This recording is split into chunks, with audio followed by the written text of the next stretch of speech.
जय श्री कृष्ण, राधे राधे। दोस्तों आज मैं आप लोगों को लड्डू गोपाल की एक ऐसी हैरान कर देने वाली आश्चर्यजनक बिल्कुल सत्य लीला कथा सुनाऊंगी जिसे सुनकर आप सभी के रोंगटे खड़े हो जाएंगे।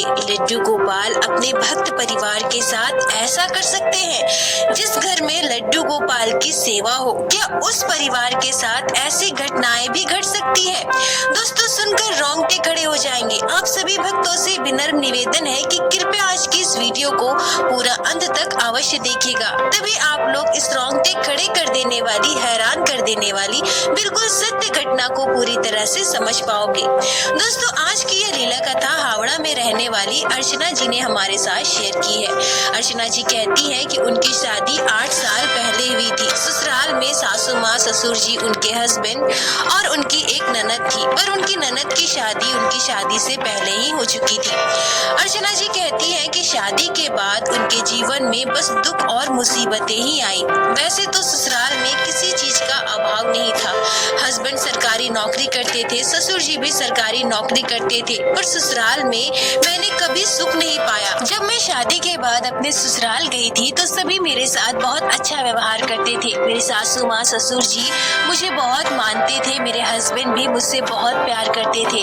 पर मेरी शादी के मात्र 3 महीने के बाद अचानक से मेरे ससुर जी को स्ट्रोक होता है और उनकी मृत्यु हो जाती है। अब ससुर जी के मृत्यु का कारण मुझे माना जाने लगा। कहा जाने लगा कि मेरे पैर अशुभ है और मेरी वजह से मेरे ससुर जी की मृत्यु हुई है। और यह बात मेरे सासू माँ के मन में इतनी गहरी बैठ गई थी कि वो मुझसे उखड़ी उखड़ी सी रहती थी, ठीक से बात तक नहीं करती थी, हमेशा गुस्सा रहती थी। कोई बात मतलब 10 बार मैं पूछूं उनसे तब मुझे एक बार जवाब देती थी। मतलब ऐसा मान लीजिए कि मुझसे वो कोई मतलब ही नहीं रखती थी। मुझे बहुत दुख होता था, बहुत ज्यादा तकलीफ होती थी, क्योंकि मेरे मायके में हम 2 भाई बहन हैं। मेरे मम्मी पापा मुझे बहुत प्यार करते थे, मुझे बहुत नाजों से पाला है मेरे माता पिता ने। और यह ससुराल आने के बाद मुझे अपशगुन माना जाने लगा। मेरे कदम सुन नहीं है कि है उनकी बातों का बुरा समझाते थे कि माँ पुराने ख्यालात की है, उनकी बातों का बुरा मत मानो, दुखी मत हो। ऐसे ही समय बीतता रहा। अब धीरे धीरे मेरी सासू माँ मुझसे बातचीत तो करने लगी थी, पर उनके मन में अभी भी वो सारी बातें बैठी हुई थी। उनका मन मुटाव मुझसे कम नहीं हुआ था, यह मैं अच्छी तरह से समझ पाती थी। पता नहीं मेरे कौन से बुरे कर्म थे, मुझे मेरे कौन से बुरे कर्मों का फल मिल रहा था। मेरी शादी को लगभग 2-2.5 साल बीत गए थे, पर अभी भी मुझे कोई संतान नहीं थी, ना ही मैं गर्भवती हुई थी। अब इस वजह से मेरी सासू माँ मुझसे और नाराज रहती थी, मुझे कई ताने देती थी, तरह तरह की बातें सुनाती थी। एक तो पहले से ही मेरे ससुर जी की मृत्यु का दोष मुझे दिया जाता था और ऊपर से बच्चा ना होने की वजह से मुझे और ताने दिए जाने लगे। यह घटना उस समय की है जब मेरी शादी को 3 वर्ष पूरे हो गए थे, पर अभी भी मैं गर्भवती नहीं हुई थी। मैं अपने मम्मी पापा के घर गई हुई थी, जहाँ मेरी भाभी की मम्मी आई हुई थी। उनके घर लड्डू गोपाल की सेवा होती है। मेरी भाभी की मम्मी पूरी श्रद्धा भाव से बाल गोपाल की सेवा करती है। वैसे मैंने पहले भी उनके घर लड्डू गोपाल की सेवा होते देखा था, पर अब जब मेरी भाभी की मम्मी को मेरे बारे में पता चला और मेरे ससुराल की स्थिति के बारे में पता चला तो उन्होंने मुझसे कहा कि बेटा तुम परेशान मत हो, एक काम करो, बाल गोपाल की सेवा करो, लड्डू गोपाल को पुत्र मानो और एक पुत्र के भाव से उनका खूब ध्यान रखना, उनकी खूब सेवा करना। देखना बाल गोपाल तुम्हारी गोद जरूर भरेंगे, यह मेरा विश्वास है। अब जब मेरी भाभी की मम्मी ने इतने भरोसे से मुझसे यह बात कही तो यह सारी बातें मेरे हृदय में बस गई। मेरे मन में भी यह भाव आया कि मुझे भी लड्डू गोपाल की सेवा करनी है। लड्डू गोपाल मुझ पर कृपा जरूर करेंगे और मेरी गोद अवश्य भरेगी। फिर लड्डू गोपाल के एक छोटे से प्यारे से विग्रह को मैं घर लेकर आई। अपने मायके में ही मैंने लड्डू गोपाल को पंचामृत से स्नान करवाया, उन्हें सुंदर पोशाक धारण करवाई, उनका सुंदर श्रृंगार किया और लड्डू गोपाल की सेवा प्रारंभ कर दी। अपने भाभी के मम्मी से मैंने लड्डू गोपाल की सेवा की समस्त विधि अच्छे से समझ ली थी। कुछ दिन अपने मायके में रहने के बाद जब मैं दोबारा अपने ससुराल आई तो लड्डू गोपाल को भी अपने साथ लेकर गई। बाल गोपाल को देखकर मेरी सासू माँ एकदम से गुस्सा हो गई। पहले तो वो मुझे मेरे ससुर जी की मृत्यु का कारण मानती थी, अपशगुन कौन मानती थी, फिर मुझे बांझ कहती थी। शादी के 3 वर्ष के बाद बच्चे ना होने की वजह से मुझे तरह तरह के बातें सुनने को मिलता था। और अब जब मैं लड्डू गोपाल को अपने ससुराल लेकर आई और उनकी सेवा करने लगी तो मेरी सासू माँ बहुत ज्यादा नाराज हो गई। उन्हें ऐसा लगने लगा कि मैंने तो लड्डू गोपाल को पुत्र मान लिया है, पुत्र के भाव से उनकी सेवा कर रही हूँ। मतलब कि मुझे संतान हो या ना हो मुझे कोई फर्क ही नहीं पड़ेगा। न जाने ऐसे ही कितनी गलत बातें मेरी सासू माँ अपने मन में डाल रखी थी। ऐसा हुआ कि लड्डू गोपाल की सेवा तो मैं करती थी पर मेरी सासू माँ को इससे बहुत दिक्कत होता था। वो हमेशा मन ही मन बड़बड़ाते रहती थी। जब भी मैं लड्डू गोपाल की सेवा करूँ हमेशा मुझे कोई न कोई काम बता देती थी। और अगर मैं लड्डू गोपाल की सेवा करूँ, उस समय मेरे हस्बैंड ने कभी मुझसे कोई काम के लिए कह दिया, मुझे पुकार लिया, तो मेरी सासू माँ मेरे हस्बैंड को भी कई बातें सुना देती थी। कहती थी कि तुम्हारी पत्नी तो लड्डू गोपाल की सेवा में लगी है, अब तुम अपना काम खुद करो, वो तुम्हारा काम थोड़े करेगी, वो तो बहुत बड़ी भक्त बनी है। लड्डू गोपाल को तो उसने पुत्र मान लिया है, भगवान उनके पुत्र हो गए हैं, अब उसे संतान की कोई जरूरत नहीं है, जाओ अब तुम जाकर अपना काम खुद ही कर लो। ऐसा कहकर मेरी सासू माँ मेरे हस्बैंड को भी ताने दिया करती थी।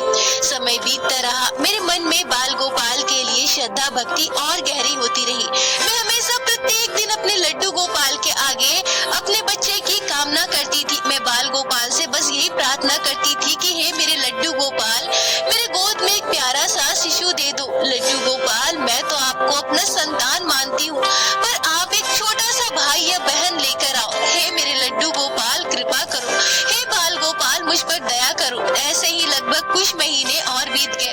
अब तो मेरे साथ साथ मेरे हस्बैंड भी लड्डू गोपाल को खूब मानते थे। मेरे हस्बैंड भी बाल गोपाल से खूब प्रेम करने लगे थे। वो शाम को जब अपने ऑफिस से घर वापस आते थे तो लड्डू गोपाल के लिए तरह तरह की फल मिठाइयाँ लेकर आते थे। मुझसे हमेशा कहते थे कि तुम्हें कुछ भी अगर लड्डू गोपाल के लिए चाहिए तो चलो मेरे साथ बाजार, हम लेकर आते हैं। ऐसे ही हम दोनों पति पत्नी कभी कभार बाजार भी चले जाया करते थे। लड्डू गोपाल के लिए सुंदर सुंदर अनेकों पोशाक, उनकी ज्वेलरी, जरूरत का सारा सामान लेकर आते थे। और मेरी सासू माँ जब ये सब कुछ देखती थी तो वो अंदर ही अंदर बहुत ज्यादा गुस्सा करती थी, जलती थी। उन्हें यह बिल्कुल भी पसंद नहीं था कि मेरे साथ मेरे हस्बैंड भी लड्डू गोपाल से प्रेम करे, उनकी सेवा करे।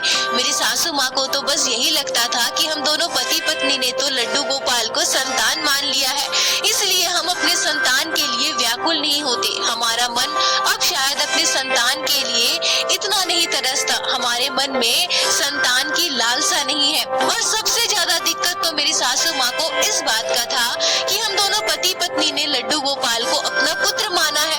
ऐसे ही कुछ महीने और बीत गए। फिर आया पितृपक्ष। जब से मेरे ससुर जी की मृत्यु हुई है, इन पितृपक्ष के दौरान मेरी सासू माँ पूरे नियम अच्छे से निभाती है। सुबह घर पर जो भी खाना बनता है सबसे पहले भोजन पितरों के लिए निकाला जाता है। ऐसे ही तरह तरह के कई नियम मेरी सासू माँ पितृपक्ष के दौरान किया करती है। और मैंने सबसे बड़ा नियम तो मेरी सासू माँ को पितृपक्ष के दौरान यह करते देखा था कि पितृपक्ष के दौरान 15 दिनों तक हमारे घर पर पूजा पाठ बिल्कुल ही बंद हो जाता था, बस पितरों की पूजा होती थी। अर्चना जी कहती हैं कि पहले तो मुझे इससे कोई फर्क नहीं पड़ता था, मैं पूजा पाठ तो करती थी, पर जब मेरी सासू माँ पितृपक्ष के दौरान घर पर पूजा पाठ बंद कर दिया करती थी तो मुझे इससे कोई आपत्ति भी नहीं था। पर अब तो हमारे घर लड्डू गोपाल आ चुके हैं और लड्डू गोपाल की सेवा घर पर ना हो, यह भला कैसे हो सकता है? मैं भला अपने बाल गोपाल की सेवा के बिना कैसे रह सकती हूँ? अपने लड्डू गोपाल को भूखा प्यासा कैसे रख सकती हूँ? तभी पितृपक्ष शुरू होने के एक दिन पहले मेरी सासू माँ मुझसे कहती है कि बहू, तुम्हें तो पता ही होगा कि पितृपक्ष के दौरान हमारे घर पर पूजा पाठ नहीं होती है, पर फिर भी मैं तुम्हें बता रही हूँ कि तुम लड्डू गोपाल की सेवा भी नहीं करोगी। कुछ दिनों के लिए लड्डू गोपाल को मंदिर में ही बैठे रहने दो, हम मंदिर में पर्दा कर देंगे। अर्चना जी कहती है कि जब मेरी सासू माँ ने मुझसे यह कहा तो मेरा शरीर जैसे सिहर उठा। यह कहा तो मेरा शरीर जैसे सिहर उठा। ये कैसे हो सकता है? 15 दिनों तक मेरे लड्डू गोपाल भूखे प्यासे बैठे रहेंगे। 15 दिनों तक मैं अपने बाल गोपाल को स्नान नहीं करवाऊंगी, उनकी सेवा नहीं करूंगी, उन्हें भोग नहीं लगाऊंगी। नहीं नहीं, ये नहीं हो सकता है। अर्चना जी कहती है कि मैंने अपनी सासू माँ से कुछ भी नहीं कहा, मैं चुपचाप अपने हस्बैंड के पास चली गई और मैंने उन्हें पूरी बात बताई। मेरी बात सुनकर मेरे हस्बैंड भी एकदम से दंग रह गए, क्योंकि मेरे हस्बैंड को को भी लड्डू गोपाल से लगाव हो गया था। अब उन्हें इतना तो पता था कि लड्डू गोपाल को हम ऐसे बिना सेवा के नहीं रख सकते हैं। मैं और मेरे हस्बैंड दोनों मिलकर अपनी सासू माँ के पास गए और मेरी सासू माँ से इस बारे में बात की। मेरे हस्बैंड ने अपनी माँ से इस बारे में बात की तो मेरी सासू माँ एकदम से गुस्सा हो जाती है और उस दिन मेरी सासू माँ ने गुस्से में मुझे बहुत सारी बातें कह दी और सबसे ज्यादा गुस्सा तो उन्हें इस बात का आया था कि मेरे हस्बैंड मेरे पक्ष में बात करने के लिए मेरी सासू माँ के पास गए हैं। मेरे हस्बैंड को उन्होंने बहुत कुछ सुनाया, बहुत सारी बातें सुनाई, बीबी का गुलाम, बीबी का चमचा और ना जाने कितने कटु बातें मेरे हस्बैंड को कही गई। मुझे भी मेरी सासू माँ ने बहुत बुरी तरह से अपमानित किया। कहने लगी कि तुम्हारे आने के कुछ ही महीने के बाद मेरे हस्बैंड की मृत्यु हो गई और अब जब मैं अपने मरे हुए हस्बैंड के लिए कुछ कर रही हूँ तो तुम्हें उसमें भी आपत्ति है। तुम्हें अच्छी तरह से पता है ना कि पितृपक्ष के दौरान हमारे घर पर पूजा पाठ बिल्कुल ही बंद रहता है। हम बस पितरों की पूजा करते हैं, पर फिर भी तुम्हें अपने लड्डू गोपाल की सेवा करनी है। क्या मैं भगवान को नहीं मानती? क्या मैं पूजा पाठ नहीं करती? मैं तुमसे बड़ी हूँ और तुमसे ज्यादा पूजा पाठ कर चुकी हूँ, पर मैं कुछ सोच कर ही ये सब कर रही हूँ ना। पूरे साल तो हम भगवान की पूजा करते हैं, पर पितृपक्ष के दौरान घर पर पूजा पाठ नहीं होगी, लड्डू गोपाल की सेवा भी नहीं होगी। इस बात को अच्छी तरह से सुन लो और अगर तुमको इतनी ही दिक्कत है तो मैं इस घर से चली जाती हूँ, फिर करते रहना लड्डू गोपाल की सेवा। ऐसा कहकर मेरी सासू माँ गुस्से में वहाँ से चली जाती है। जब मेरी सासू माँ ने इतनी बुरी तरह से इस तरह से बात की तो हम दोनों पति पत्नी एकदम से चुप हो गए और अपने कमरे में चले गए। मेरी आंखों में आंसू थे, मैं रो रही थी। अर्चना जी कहती है कि मुझे मेरी सासू माँ के स्वभाव के बारे में पता तो था, अगर मैं अकेले उनसे बात करने जाती तो वो मेरी बात सुनती ही नहीं, ना ही मुझे कुछ बोलने का मौका देती। मैं अपने हस्बैंड को साथ लेकर उनसे बात करने इसलिए गई थी क्योंकि मुझे उम्मीद था कि शायद मेरी सासू माँ मुझसे बात ना करे, पर मेरे हस्बैंड से तो बात करेगी ही ना, उनकी बात तो मानेंगी ही। पर मेरे सासू माँ ने जो रौद्र रूप हम दोनों को दिखाया उसके बाद हम दोनों एकदम से डर गए। हम नहीं चाहते थे कि वृद्धावस्था में मेरी सासू माँ घर छोड़कर यहाँ वहाँ कहीं भी जाए, वो कुछ गलत कदम उठाए, इसलिए हम दोनों पति पत्नी चुपचाप अपने कमरे में चले गए। मैं बहुत रोने लगी। लड्डू गोपाल की सेवा के बिना हम भला कैसे रह सकते हैं? अपने छोटे से बाल गोपाल जिनको मैं अपना पुत्र मानती हूँ, उनको मैं भूखा कैसे रख सकती हूँ? तब मेरे हस्बैंड ने मुझे समझाया, उन्होंने मुझे शांत करवाया। उन्होंने मुझसे कहा कि देखो लड्डू गोपाल को हमने पुत्र तो माना है, वो हमारे संतान तो है, पर है तो वो भगवान ही ना। भगवान को सब पता है, भगवान तुम्हारी मनोस्थिति को समझ सकते हैं और ऐसा समझो कि सब उनकी ही इच्छा के अनुसार हो रहा है। उनके इच्छा के विरुद्ध तो एक पत्ता भी नहीं हिल सकता और अगर माँ ऐसा चाहती है तो इसमें भी लड्डू गोपाल की ही मर्जी समझो। तुम बिल्कुल भी परेशान मत होना, तुम्हारे लल्ला 15 दिनों तक अपना ध्यान खुद रखेंगे, ये लल्ला की ही इच्छा है। तुम रो मत, दुखी मत हो। अगर तुम ऐसे रोगी ना तो सोचो तुम्हारे लड्डू गोपाल को कितनी तकलीफ होगी। बस 15 दिनों की ही तो बात है, 15 दिनों के बाद हम अच्छे से लड्डू गोपाल की सेवा करेंगे और मैं तुम्हें वृंदावन धाम लेकर चलूंगा। अब इसके बारे में ज्यादा मत सोचो, लड्डू गोपाल भगवान है, सब उनकी इच्छा मानो और सब उन पर छोड़ दो। अर्चना जी कहती है कि मेरे हस्बैंड ने मुझे बहुत समझाया पर मेरा मन मानने को तैयार नहीं था, पर फिर भी मैं क्या करूं? मैं जो भी खाना बनाती थी सबसे पहले अपने लड्डू गोपाल के लिए निकालती थी, उसके बाद ही हम लोग खाते थे। अगले दिन सुबह जब मैं उठी और सबके लिए नाश्ता बनाने लगी तो मैं एकदम से भूल चुकी थी कि आज से हमारे घर पूजा पाठ बिल्कुल बंद हो गया है। तभी मेरी सासू माँ कहती है जो भी तुमने नाश्ता में बनाया है एक थाली में निकाल देना पितरों के लिए। अर्चना जी कहती है कि तभी अचानक से मेरा ध्यान इस बात पर जाता है कि आज से तो हमारे घर पर पूजा पाठ बिल्कुल ही बंद हो गया है। मैं तो लड्डू गोपाल को भोग ही नहीं लगा सकती।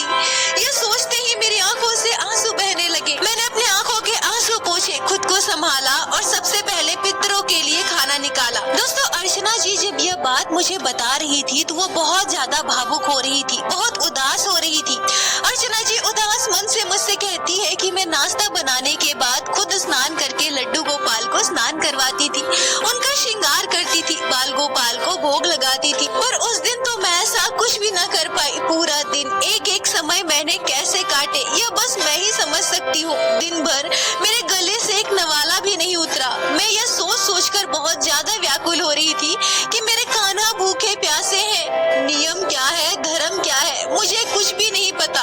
पितृपक्ष में भगवान की पूजा पाठ होती भी है या नहीं, मुझे यह भी नहीं पता था। पर बस मेरा मन तो मेरे कान्हा के लिए रो रहा था। मैं भला अपने लड्डू गोपाल को खिलाए बिना खुद कैसे खा सकती हूँ? बाल गोपाल को भूखा रखकर मैं यहाँ खाना खाऊं, ये कैसे हो सकता है? कल रात मैंने लड्डू गोपाल को सुलाया था। मेरे बाल गोपाल वैसे ही सोए होंगे। मेरे कान्हा को मैंने जगाया तक नहीं। मैं उन्हें स्पर्श भी नहीं कर सकती, ना ही मंदिर में प्रवेश कर सकती हूँ। पूरा दिन बीत गया, रात हो गई, अभी तक मैंने कुछ भी नहीं खाया था। मेरे हस्बैंड ने बहुत जिद करके मुझे थोड़ा सा जूस पिलाया। ऐसे ही लगभग 4 दिन बीत गए। अब भी हमारे घर पर पूजा पाठ बिल्कुल भी बंद था। मेरी सासू माँ पूरे नियम के अनुसार अपने पितरों की सेवा में लगी हुई थी। मन बहुत दुखी होने के बावजूद मैंने इसे स्वीकार कर लिया था कि अगले 15 दिनों तक लड्डू गोपाल की सेवा मैं नहीं कर पाऊंगी। तभी 5वें दिन की सुबह लगभग 4:30 बजे हमारे घर पर एक ऐसी घटना घटती है जिसे बताते हुए आज भी मेरे रोंगटे खड़े हो रहे हैं। अर्चना जी कहती है कि सुबह के 4:30 बजे मेरे सासू माँ जोर जोर से हमारा दरवाजा खटखटाती है। वैसे तो मैं सुबह 5 बजे प्रत्येक दिन उठ जाती हूँ, तो उस समय भी मेरी नींद खुल गई थी, पर मैं अपने बिस्तर पर ही लेटी थी। जब मेरी सासू माँ जोर जोर से दरवाजा पीटती है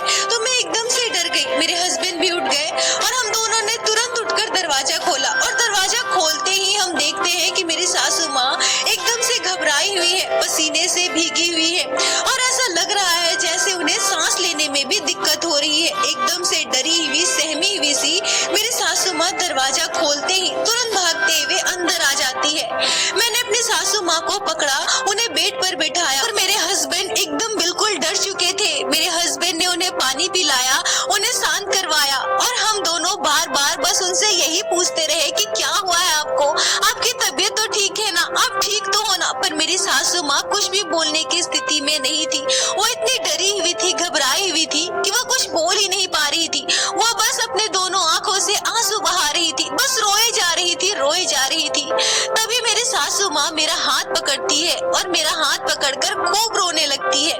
मैं अपने सासू माँ से बार बार पूछने लगी कि मम्मी जी आपको हुआ क्या है, आप ठीक हो ना, कोई बात है क्या आपने कोई बुरा सपना देखा है? थोड़ी देर शांत होने के बाद मेरी सासू माँ मुझे जो बताती है उसे सुनकर हमारे होश उड़ गए। मेरी सासू माँ रोते हुए हमसे कहती है कि बहू मुझे माफ कर दो, मैं तुम्हारी भक्ति को समझ ना पाई, मैंने तुम्हें बहुत भला बुरा कहा, तुम्हें बहुत बुरा समझा, पर आज तुम्हारे ठाकुर जी ने मेरा मार्गदर्शन किया है। बहू मुझे क्षमा कर दो, मुझसे बहुत बड़ी भूल हुई है। अर्चना जी कहती है कि मेरी सासू माँ किस बारे में बात कर रही है, ये सब क्या कह रही है? मुझे कुछ भी समझ नहीं आ रहा था, पर वो लगातार रोए जा रही थी और मेरा हाथ पकड़कर ये सारी बातें वो बार बार कह रही थी। अपनी सासू माँ से मैंने फिर से पूछा कि मम्मी जी पहले आप शांत हो जाइए और अच्छे से बताइए कि हुआ क्या है। तभी मेरी सासू माँ कहती है कि बहू अभी जब मैं सो रही थी ना, जब मैं सो रही थी तो मैंने भगवान श्री कृष्ण को सपने में पाया। बहू मैं झूठ नहीं बोल रही हूँ, तुम्हारे लड्डू गोपाल ने मुझे सपने में आभास करवाया कि वो बस मात्र एक मूर्ति नहीं है, उनमें प्राण है। तुम्हारे प्रेम ने, तुम्हारी सेवा ने लड्डू गोपाल में प्राण भर दिया है। अर्चना जी कहती है कि जब मेरी सासू माँ ने ऐसा कहा तो मेरा मुंह खुला का खुला रह गया। मैं अपने हस्बैंड की ओर देखने लगी, ये मेरी सासू माँ क्या कह रही है? मेरे लड्डू गोपाल की बात मेरी सासू माँ कर रही है।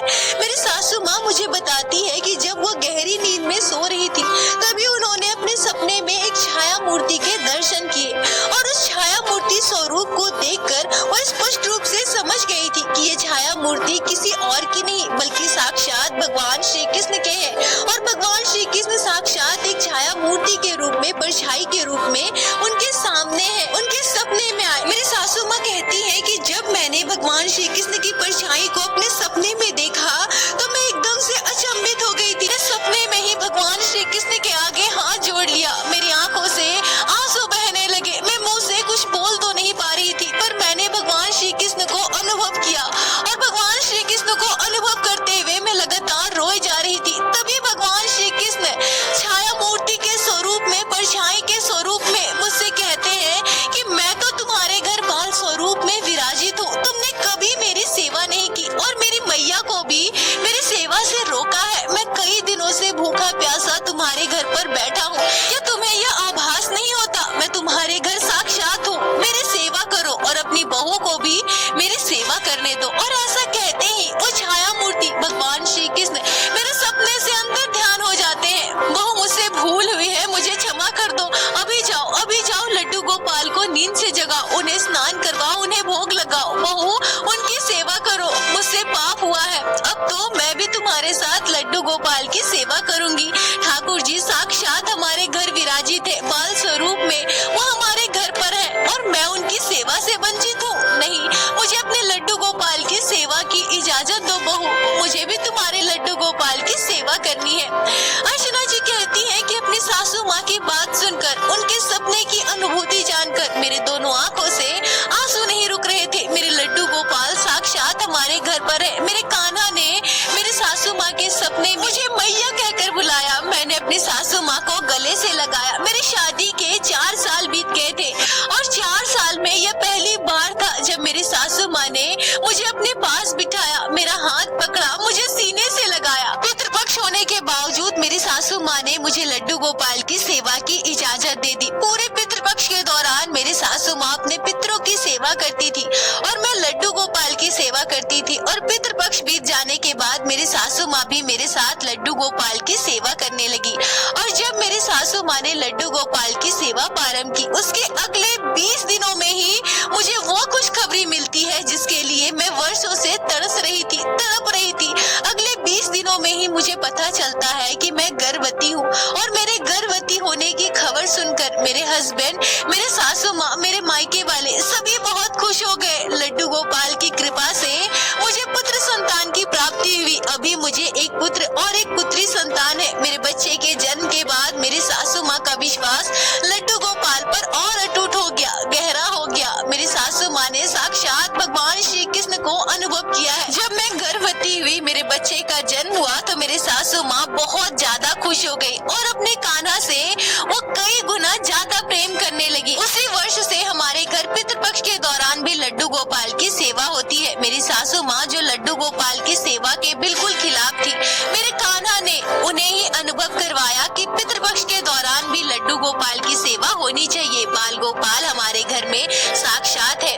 कान्हा ने यह मेरे सासू माँ को अनुभव करवाया है। इस घटना के बाद मुझसे ज्यादा तो मेरी सासू माँ लड्डू गोपाल का ध्यान रखती है। बाल गोपाल से बस मेरी यही प्रार्थना है कि हे ठाकुर जी ऐसी ही अपनी कृपा दृष्टि हमारे पूरे परिवार पर बनाए रखे। दोस्तों, पितृपक्ष जिसमें पितरों की पूजा होती है, कहा जाता है कि पूरे साल भगवान की पूजा की जाती है, पर यह वो 15 दिन है जब पितरों के लिए हमें दान वगैरह करना चाहिए, ब्राह्मण भोज करना चाहिए और उनकी सेवा करनी चाहिए, जिससे कि पितृ प्रसन्न होते हैं और पृथ्वी लोक पर रहने वाले अपने वंशजों को आशीर्वाद देते हैं। दोस्तों, मुझे कई भक्तों के मैसेज आए कि क्या हम पितृपक्ष के दौरान लड्डू गोपाल की सेवा कर सकते हैं, क्योंकि इस दौरान हमारे घर में पूजा पाठ बिल्कुल भी बंद रहता है। कई सारी वीडियो में भी मैंने यह भी देखा है कि पितृपक्ष के दौरान घर में पूजा पाठ बिल्कुल भी नहीं होनी चाहिए। पर दोस्तों, मैं आप सभी से एक बात कहना चाहूंगी कि देखिए, अपने अपने घर के जो नियम है आप लोग उसे जरूर फॉलो कीजिए। मैं उसके लिए कुछ भी नहीं कहूंगी, सबकी अपनी अपनी आस्थाएं हैं, सभी अपने आस्था के अनुसार घर में पूजा पाठ कीजिए। पर हाँ, लड्डू गोपाल जिनको हम बच्चे की तरह अपने घर पर सेवा कर रहे हैं, बाल गोपाल परिवार के सदस्य हैं, तो क्या हम पितृपक्ष के दौरान अपने परिवार के किसी सदस्य को भूखा रखते हैं? क्या हम पितृपक्ष के दौरान अपने घर के बच्चों को भूखा रखते हैं, उन्हें स्नान नहीं करवाते, उनका ध्यान नहीं रखते? जैसा कि मैंने अपने कई पिछले वीडियो में भी बताया है कि लड्डू गोपाल की सेवा भाव से होती है, लड्डू गोपाल की पूजा नहीं होती, उनकी सेवा होती है। तो भला हम बाल गोपाल की सेवा बंद कैसे कर सकते हैं? पितृपक्ष के दौरान हम अपने घर पर बड़े अनुष्ठान का आयोजन नहीं करवा सकते हैं। पितृपक्ष के दौरान किसी भी शुभ कार्य को करना वर्जित माना गया है, हमारे सनातन धर्म में ये वर्जित है। पर घर पर जो हम पूजा पाठ करते हैं, ठाकुर जी की सेवा करते हैं, इसे कभी भी निषेध नहीं माना गया है। हम नित्य पूजा पाठ प्रत्येक दिन की भांति कर सकते हैं। तो कृपया इस बात का ध्यान रखें। और साथ ही साथ मैं फिर से कहूंगी कि आपके घर में जो भी रीति रिवाज है वर्षों से चला आ रहा है उसका भी ध्यान रखें। अपने बड़ों की आज्ञा लेकर ही अपनी सूझबूझ से कार्य करें। और दोस्तों, इस घटना पर आपके क्या विचार है, आपकी क्या राय है, कमेंट में जरूर बताएं। मुझे आप सभी के कमेंट का इंतजार रहता है। और प्रत्येक दिन की भांति लीला कथा के अंत में मैं आप सभी भक्तों से हाथ जोड़कर प्रार्थना करूंगी, ठाकुर जी की भक्ति कीजिए, लड्डू गोपाल की सेवा कीजिए, नाम जाप कीजिए और एक बार मेरे साथ प्रेम से कहिए, बोलो बाके बिहारी लाल की जय। लड्डू